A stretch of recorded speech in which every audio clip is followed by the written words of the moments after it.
Welcome to AGORACOM, small cap epicenter on AGORACOM TV, a daily fast-paced, edgy show bringing the best press release out of the small cap space every morning at the open so you can hopefully profit from them and maybe find your next great small cap investment. It's Thursday, September the 8th.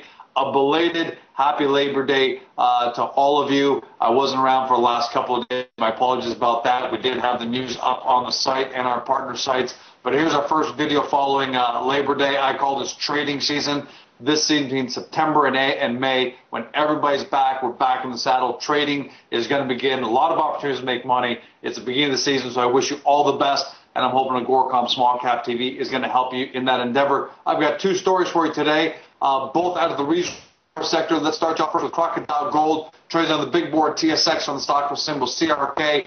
For our friends in the U.S., Croc F. And for our friends in Germany, XGC, they announced that they intersected what they're calling significant high-grade mineralization. You're talking about 27 grams ton of gold over 4.2 meters and 10 grams over 8.1 meters. This at their one was at their prospect and the other one was at cross course. Go take a look at the details. What I like about Crocodile is two things.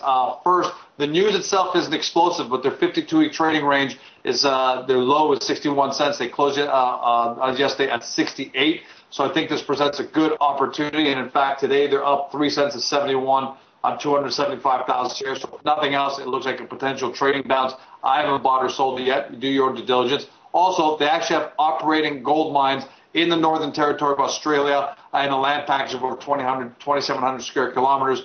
They commenced mining in November 2009. They announced their first gold pour in December of 2009. So they got a lot going on there, and I like the fact that they're trading pretty much at the 52-week low, especially in the fact that their high is $1.65, and you've got gold on the move again, so this should definitely be on your radar. Next up, Grandview Gold trades on the TSX under GVX, and for our friends in the U.S., GVGDF. They announced that they reported what they're calling significant assay results, and they're re-energizing their Red Lake exploration program. These results from their Dixie Lake property in the Red Lake Gold District of Ontario. It's a great place to be.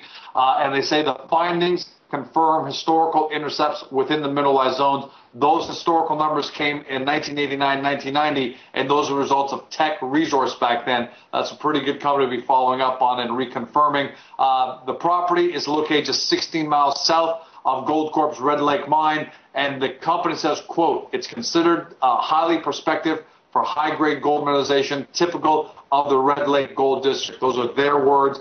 Some of the numbers they hit, 11.3 meters grading 6.9 grams, pretty good, including 10.8 grams over 6.3 meters and 30.5 grams over 1.2 meters. There are 5 other holes there as well for you to take a look at. They say these are consistent with previous assays, including 3.15 over 9.9 meters and 6.9 over 4.7 meters, which are all checking up on those again. Those historic Teck Resource numbers. They closed yesterday at 4.8 cents. So 52-week high is 9.5, and their low is 4. So not a big number. The market cap looks like it's about $4 million or so, but something to keep a look at on. You can always make a nice profit off companies like this. And take a look at this. They're up 20% on a day like this. 1 penny, yes. But it's on 130,000 shares, which is a decent volume, but it's not a lot of dollar volume. Nonetheless, though, a nice little move and maybe something to keep a look at. That's a wrap. As always, quality over quantity. Just 2 press releases for you today. But if you look for more great small cap companies I've covered over the past few days and you watch us on Globe Investor, look below me or to the left of me to take a look at the small cap resource companies we've got for you. Otherwise, if you're not already there, get to the front page of AGORACOM, watch the show, take a look at the best headlines to my right, coming out of multiple industries, and get into the directory to discover your next great small cap company. That's a wrap. Have an amazing day. See you tomorrow.